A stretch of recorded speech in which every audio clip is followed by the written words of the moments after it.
Hi, Jackson. Hi, David. Sorry it took me a little while. That's all right. Yeah. So, what are you working on this week? We just started integration, Okay. and so she gave us a textbook page this time. Okay. So it's page 255. Okay, yeah, that might agree with mine. Okay. And our assignment was 5 through 30. My exercise number 1 is the integral of the quantity minus 9 over x to the 4th dx. Is that yours? Yeah. Okay, cool. We're on the same page. Which problems do you want to do? Any of the 5 through 33. Okay. Start with 5. Okay.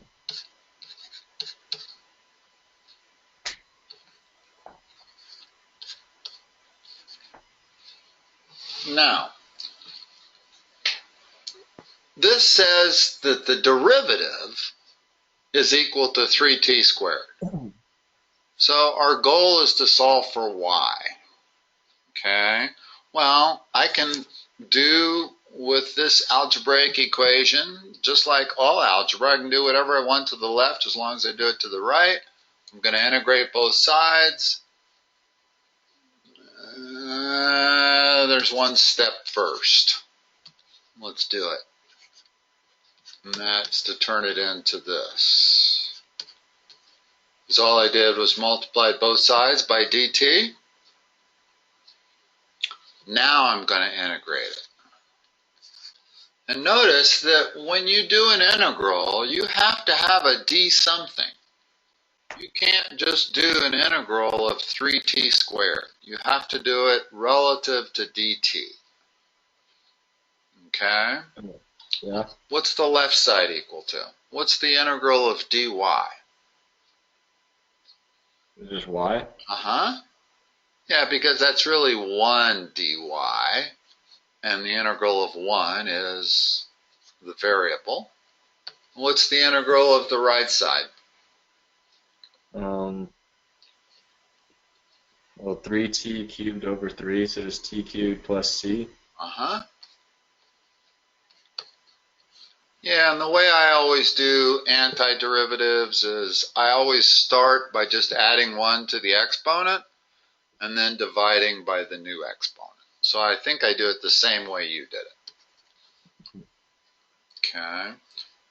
Very interesting. I'm reading a book called The Accidental Time Traveler. It's a science fiction book. Mm-hmm. At the very end of it, the guy comes back to the year 1900 and he has to prove his math skills. He wants a job as a math teacher. And they don't know who he is, so the guy asks him a few questions. And one of the questions he asks him is, what is e to the integral of e to the x? Do you know that one by chance? No.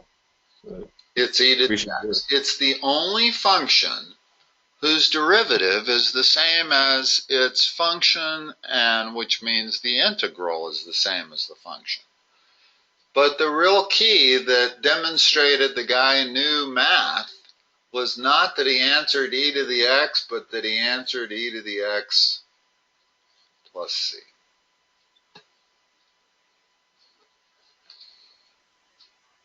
Okay. All right. So using the power rule is relatively straightforward. What if we had something like dr d theta equals pi? What's my first step? Multiply by d theta? Yeah, separate the differentials. What's the next step?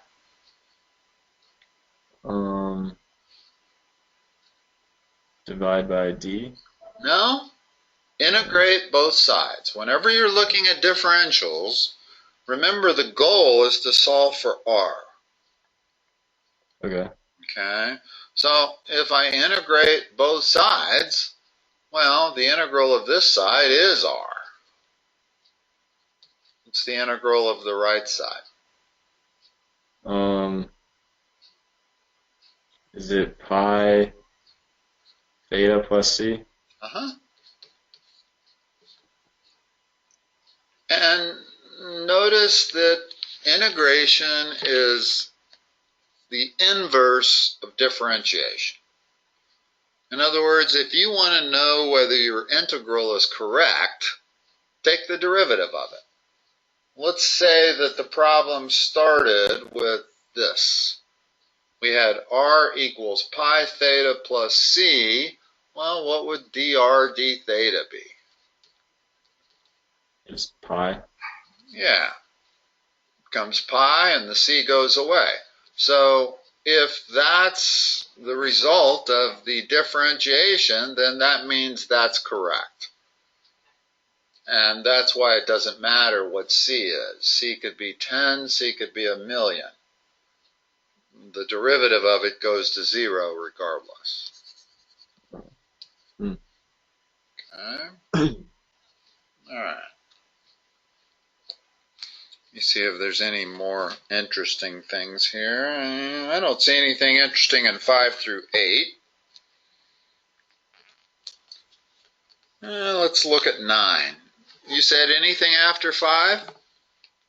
Yeah. Okay. Well, up to 33. Up to 33, okay. Yeah.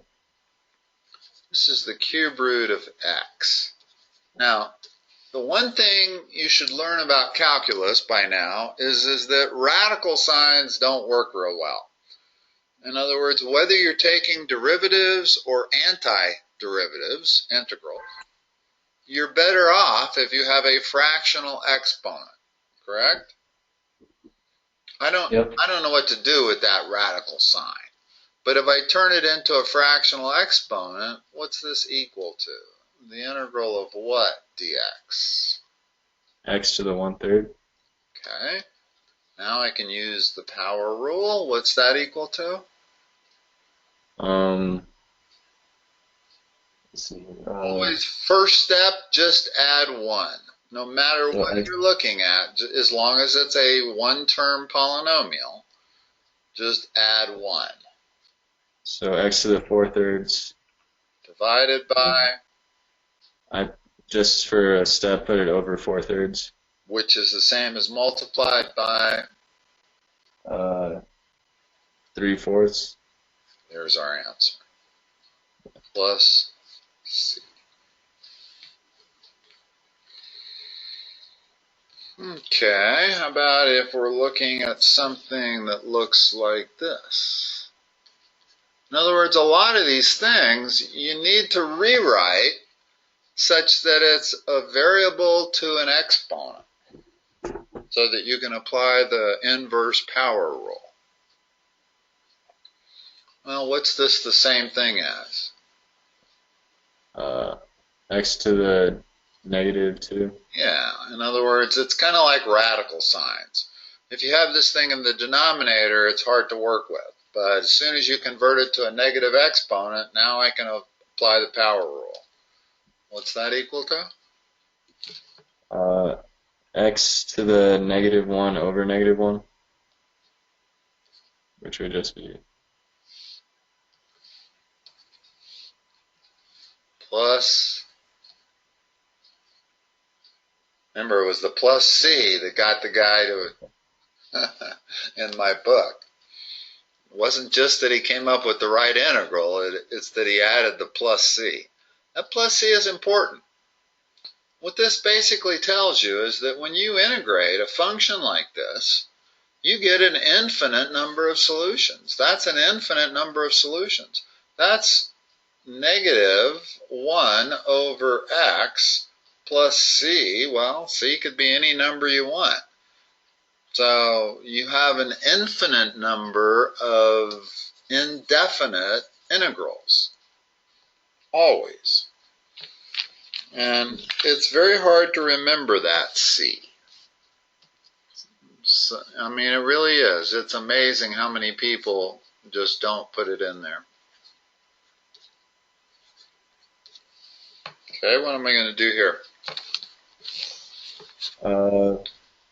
Move the root x on the bottom to x to the negative 1/2 up top. It's a combination of that.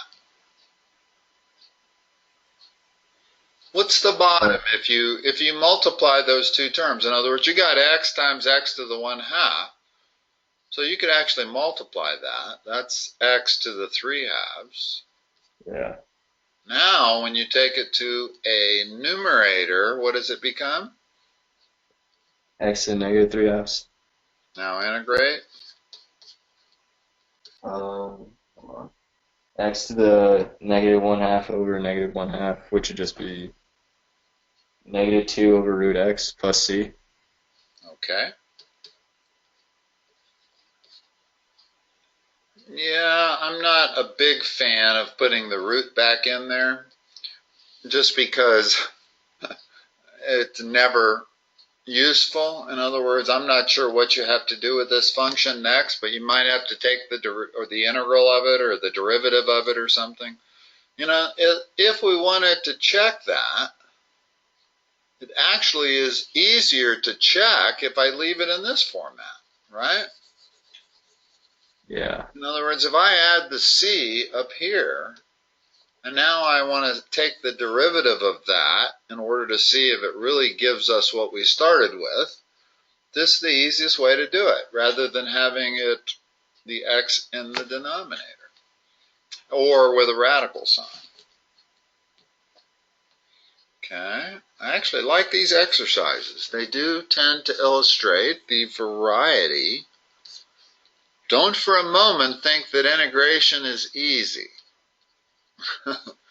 This part is easy. There are about 7 integration techniques. This is the first one.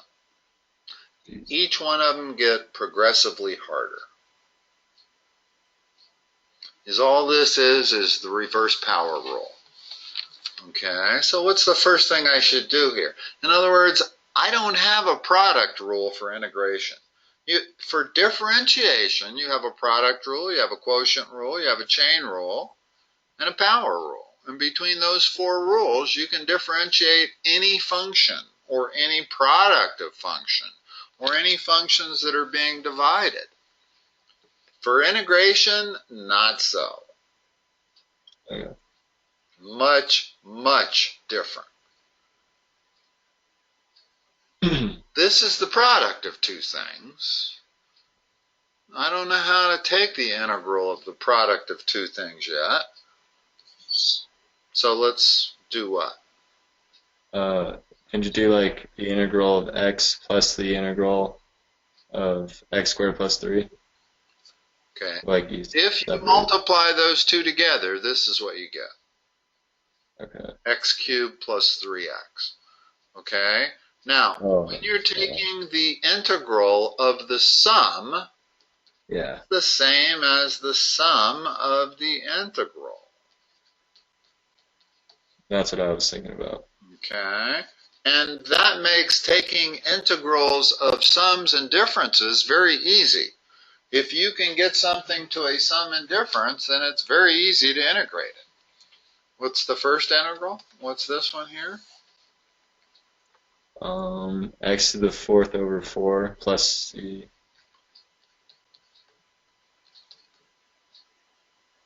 And then 3x squared over 2 plus c. What happens with my 2 c's? They become 1. So it's just... Okay. In other words, whenever I have a combination of c's, remember c is just some constant. I don't know what it is. It can be any constant in the world. It could be 10, it could be a billion, it could be minus a billion. Which means that when I have 2 of them, I don't need that one. And there's my answer. Notice that if I take the derivative of that, even if I left the first c in and said that it was the same c, which it doesn't have to be, so I can't really do that, but if I did that, notice that 2 times c is still a constant. Whatever c is, 2 times it is still a number, which means when I take the derivative of this, that will disappear. And I'll be left with my original function. Gesundheit, x cubed plus 3x squared.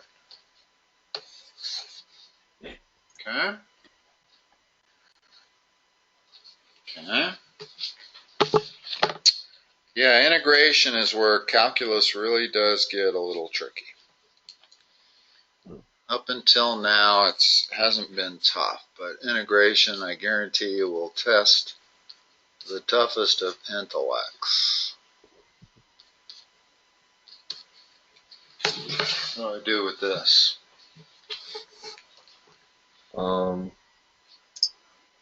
Move the 3x squared to the numerator, so it's 3x to the negative 2.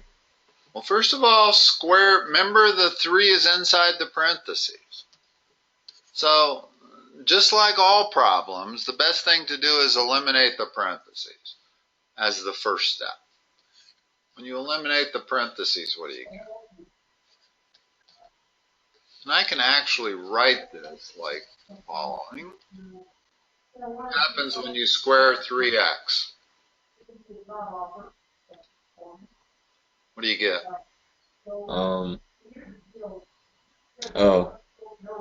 Would it just be 9x squared? No. Yeah, no. In other words, because of the parentheses, you have to square everything inside that. Yeah. This is not the same as this. When I write this, the only thing the 2 applies to is the x. But when I write this, the 2 applies to everything in the parentheses. Now rewrite it as with a negative exponent. So just 9x to negative 2. And now integrate that. 9x to the negative 1 over negative 1, so just negative 9x to negative 1. Yeah.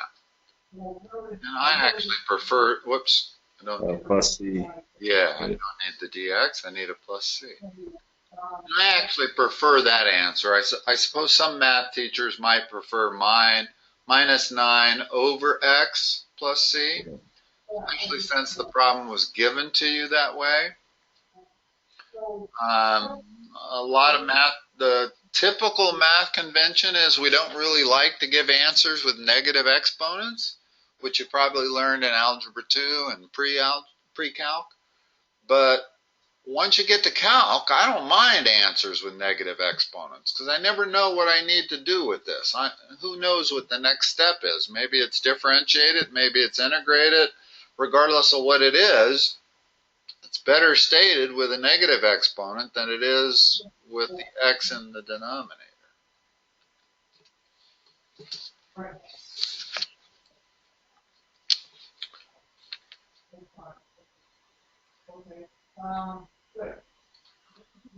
The integral of this.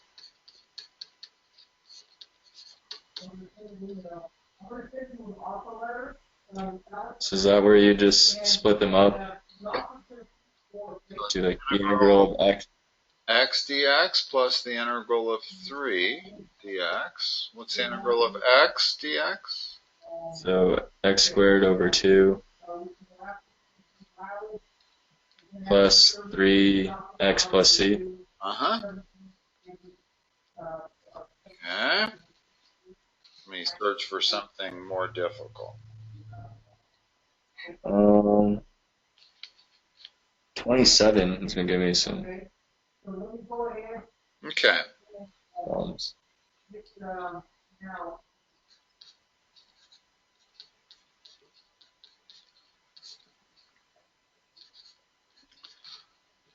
Now, there's a principle at play here.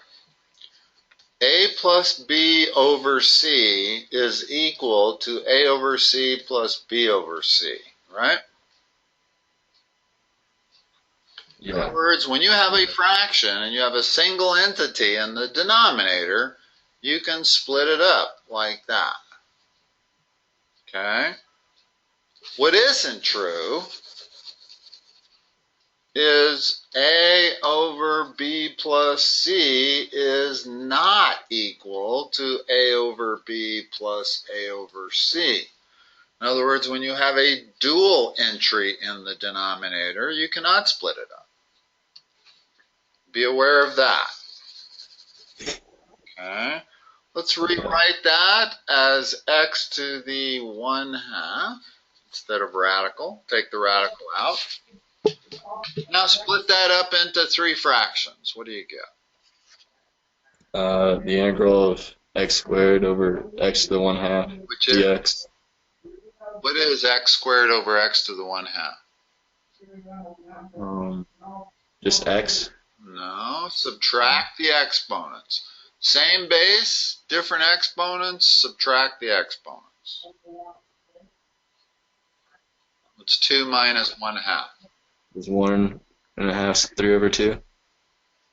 Okay, what's the next one? Plus the integral of this part.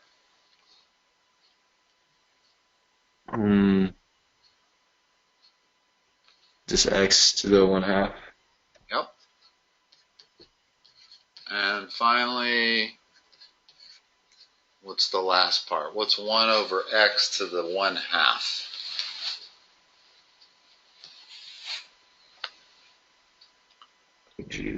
I blinked on my algebra. So. No, that's not algebra. What's that equal to? X to the negative 1/2. Yeah, oh, okay. Okay?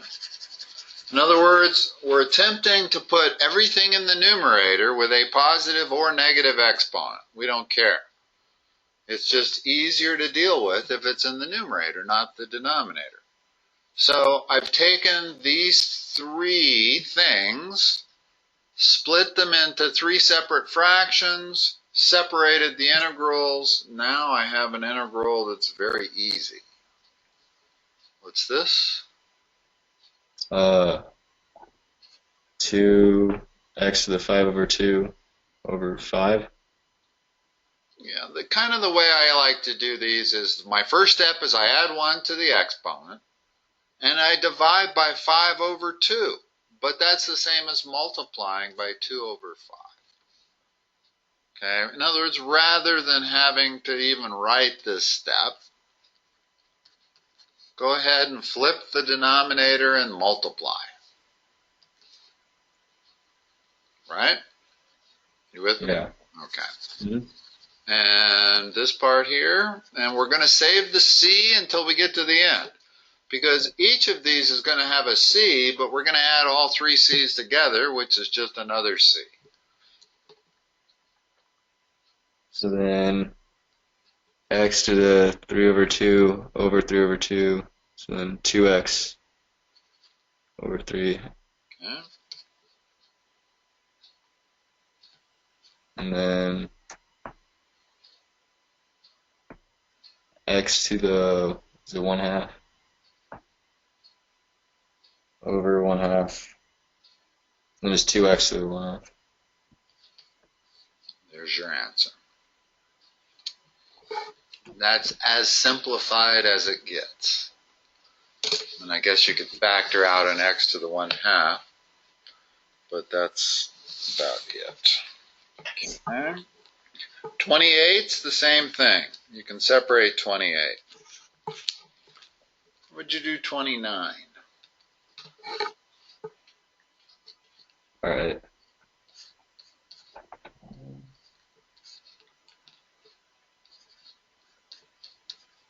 In other words, we do not have a product rule yet. You'll kind of come up with one shortly, next week probably.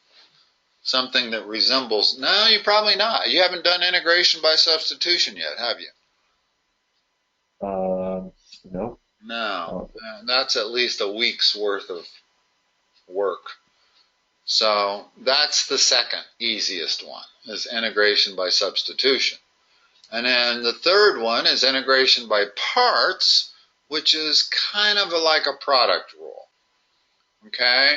So what I'm trying to say is we don't have anything close to a product rule to use. So how can I turn this into something that's not a product? In other words, remember, integrating things that are being added and subtracted is much, much easier than integrating things that are being multiplied. so would you just multiply those? Yeah, if I multiply them out, what do I get? 3x squared minus 2x plus 3x minus 2. So, Hold on. 3x squared so just plus x plus x, there we go, minus 2. minus 2. Yeah. And I don't know that I necessarily need the parentheses there, but I'm going to put them in just for clarification. What's that equal to?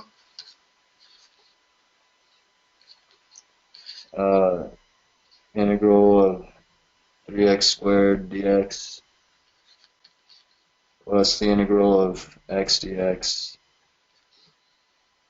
plus the integral of negative 2 dx. Minus the integral of 2 dx. Now, one thing about integrals is you can take constants out.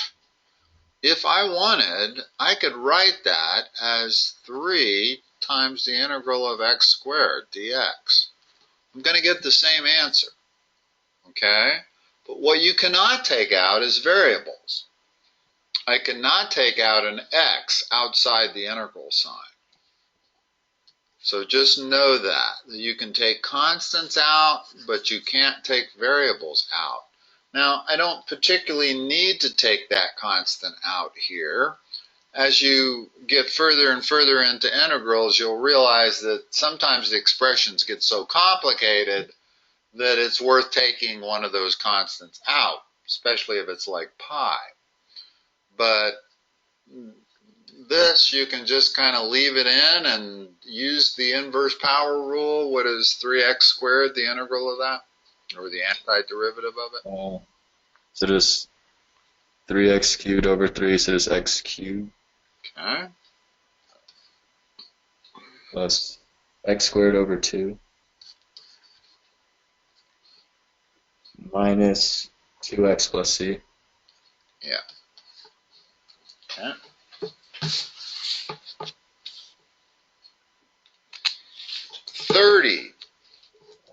Question 30. It's pretty much the same thing, only you have to square them. In other words, you have to perform the multiplication. You know what I'm saying? You have to FOIL 2t squared minus 1 times itself. Mm-hmm.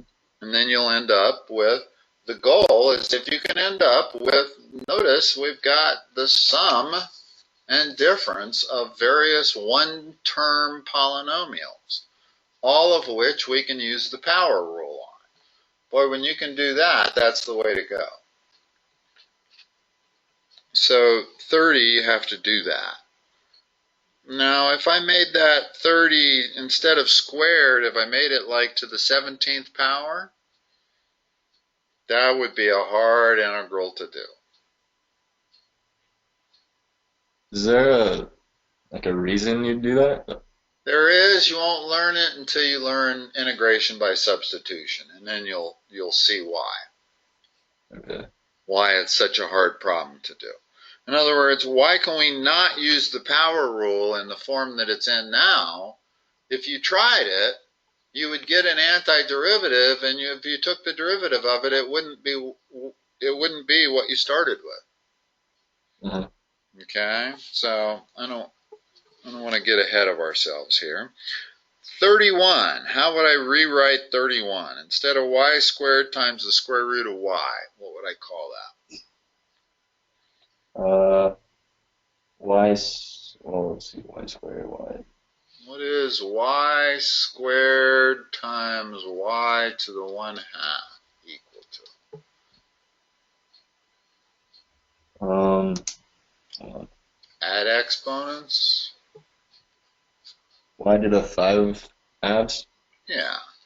And this is a case where it's much better to use improper fractions than proper fractions. In other words, I could use that, but it's just better to use improper. Okay? Proper fractions aren't as suitable for calculus as they are for maybe real life. All right, and once we convert it to this, it's easy to take the integral of it. Just be 2y to the 7/2 over 7 plus c. You know, I don't even like starting with the coefficient. I write it backwards every time. First thing I do is that. Now I'm dividing by 7/2, which is the same as multiplying by that. So if you insist upon going left to right, you're going to kind of have to do both of these steps in your head at once. Whereas for me, I'm going right to left. I can do them one at a time. And there's never any confusion. I add 1 to the exponent, that's step 1, and then I divide by the new exponent. And dividing by 7/2 is the same as multiplying by 2/7. So, I mean, everybody's mind works a little differently. You're welcome to do that process however you like.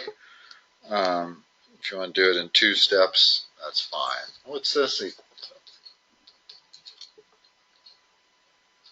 Would that just be x plus c? Yep. And what's this equal to? 3t plus c? Yeah, good. Okay. That was as far as we were supposed to go, right? Yeah. There's some trig functions. Have you learned derivatives of trig functions? I haven't memorized them though. Well, let me help you with that. Since we got some time, let's go through those. Because I found a really cool method of memorizing. The derivative of sine. Is that just cosine? Okay. And the other key ones are tangent. What's the derivative of tangent? And finally, the derivative of secant is secant tangent. Okay? If you can remember those 3, I will give you a little secret on how to remember the other 3. Okay? Let's call this 1, 2, and 3. Those are the 3 most important ones to remember. Now, you're familiar with the concept of cofunctions in trig? It's the cofunction of sine. Cosine. In other words, stick a co in front of it, and you got its cofunction. What's the cofunction of tangent? Cotangent. Cotangent. What's the cofunction of secant? Cosecant. That's what cofunctions mean. Okay. Okay. Now, cofunctions happen to share an interesting property. In other words, the sine of x is always equal to its cofunction times 90° minus x. Okay? But you don't need to know that particularly. It's just that that's what cofunctions mean. Okay? And the cofunction of cosine is sine. In other words, it works both ways. Okay? Now, let's go back to these 3. We've memorized these 3. So now, if I want to figure out what the derivative of cosine is, it is the cofunction of that with a negative sign in front of it. So a negative sign. If I want the derivative of cotangent, It's the cofunction of that with a negative sign in front of it. So negative cosecant squared. And if I want the derivative of cosecant, it's a negative sign and the cofunctions of each of those. It's cofunction of secant. It'd be negative cosecant cotangent squared. Just Oh, no, cotangent. In other words, these are different. Okay? I think what almost makes this task more difficult is the fact that the derivative of sine is cosine. Only because that's the cofunction also. But that's what you don't want to memorize that. You want to memorize that the derivative of sine is cosine, the derivative of tangent is secant squared, and the derivative of secant is secant tangent. And then the intermediate ones, 4, 5, and 6, can all be figured out without doing any memorizing.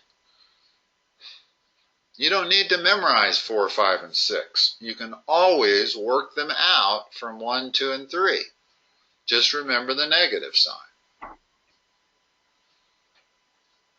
Okay. In other words, that's going to be the negative cofunction of that, that's going to be the negative cofunction of that, and that's going to be the negative cofunction of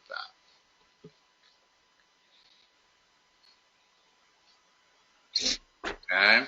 And it turns out with calculus, there are these 7 methods of doing integration.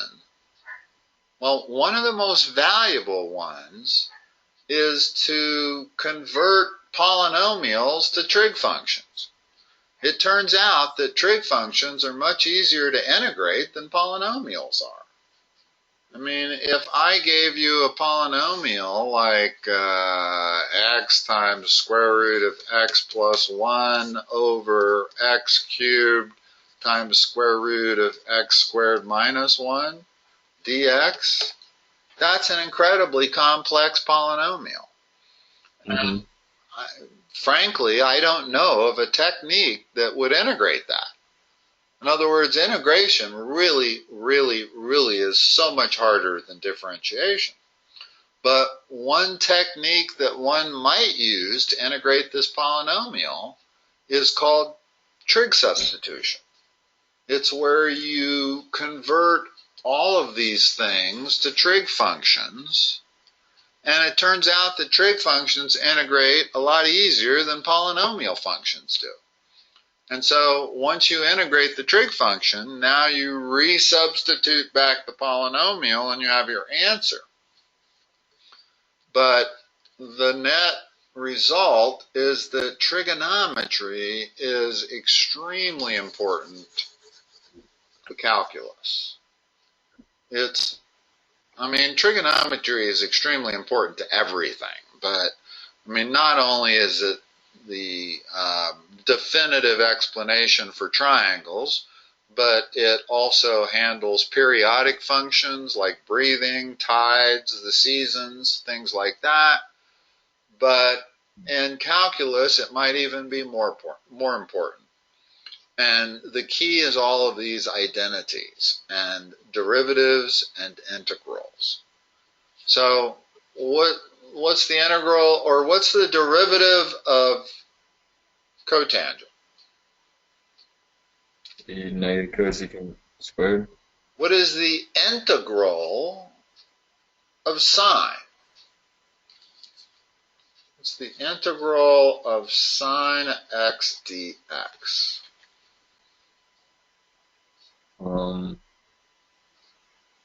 Would you just go back to cosine? Well, the derivative of cosine is minus sine. Oh, so who has the derivative? Oh, okay. It's got to be minus cosine. That's the answer. In other words, if I said the integral of sine x is minus cosine x, take the derivative of minus cosine x, and you get sine x. That's always the proof of the pudding is in when you take the derivative of it, you better get back to where you started. Now, notice something I can do here. That negative sign, I could actually write that as a negative sine x. In other words, that is the same thing as that. And I know that the integral of minus sine x is cosine x, which gives me minus cosine x for an answer. Okay, but this is kind of an illustration of where you can take a constant outside the integral sign.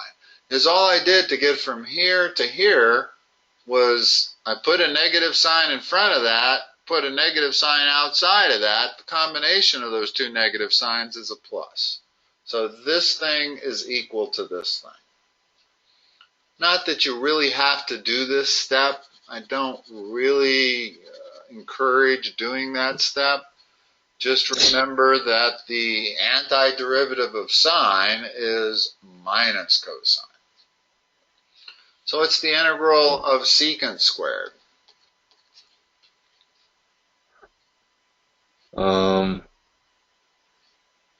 Would it be secant tangent? Hold on.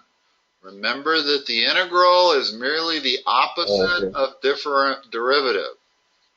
So if the derivative of tangent is secant squared, then the integral of secant squared is tangent. Okay, I see. Okay? That's all integration is it's a reverse process. And in one respect, that's what makes it so surprising that it's so difficult, because you would think that, you know, there's 4 simple rules for differentiation. You would think there would be 4 simple rules for going in the other direction. It's just that that's not true. And that's been one of the toughest problems in mathematics for thousands of years, is figuring out how to integrate difficult functions. There are functions that have no antiderivative, like that.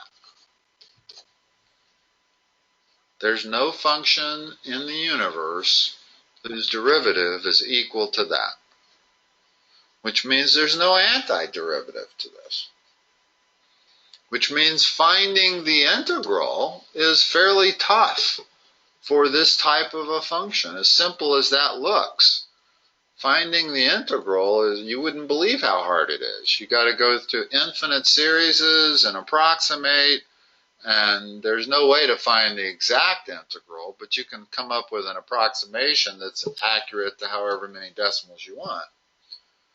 But also know what integral means. What's the meaning of integral? If the meaning of differentiation is instantaneous rate of change or slope of the tangent line, what's the meaning of integral?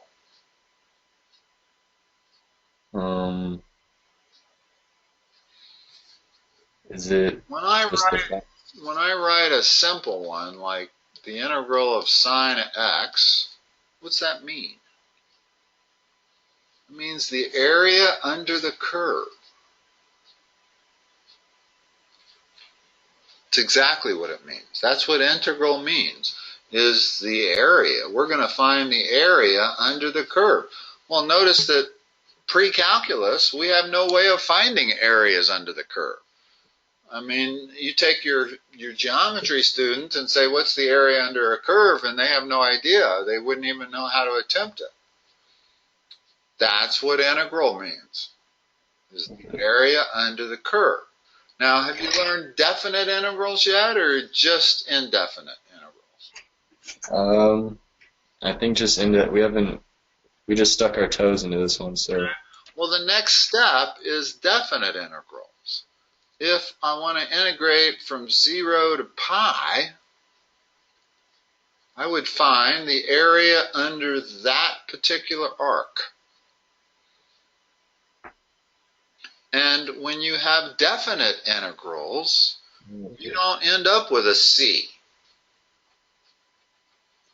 You end up with the antiderivative, minus cosine x evaluated between 0 and pi, meaning the minus cosine of pi minus a minus cosine of 0. That's how you evaluate integrals that are definite. In other words, the reason you have a definite integral is because you want to know the area under the curve from 0 to pi on the x-axis. If I wanted to know the area under the curve of just that half of it, I would go from 0 to pi over 2. And that would give me, instead of the area under that entire arc, it would give me this area here. Well, areas under curves are extremely important problems in the real world. That's just one application of integral calculus, but in reality, it turns out that it's unbelievably useful to be able to figure out areas under the curves, or if I were to take this particular area, rotate it about the x-axis, I would have a solid. It would look kind of like a bullet. And if I wanted to know the volume of that solid, I can use calculus to do that. I can use integration to do that. So the fundamental definition of integral turns out to be area under the curve. Now, just to get you thinking, derivative means instantaneous rate of change, right? Yeah. If I have a curve, the derivative is the slope of the tangent line at any point on the x-axis. Well, that does not seem to have a whole lot to do with area under the curve, right? They don't seem to be related. Right. And for hundreds of years, differential calculus was considered a different branch of mathematics than integral calculus. In other words, they hadn't put it together yet. And it wasn't until Newton came along in 1700 that he realized that integration was just the inverse process of differentiation. And that was a huge realization because it allowed them to solve integrals by taking antiderivatives. That's all you had to do was find the antiderivative of a function and you would have the integral. And that, in fact, integration was the inverse. Like division is the inverse of multiplication.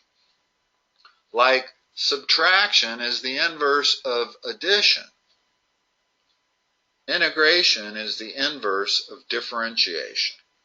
And understanding why is not an easy thing. It's something I still work on. But understanding why the slope of the tangent line has something to do with the area under the curve, if you can get to that point in math, you're understanding some really difficult concepts. Okay. All right.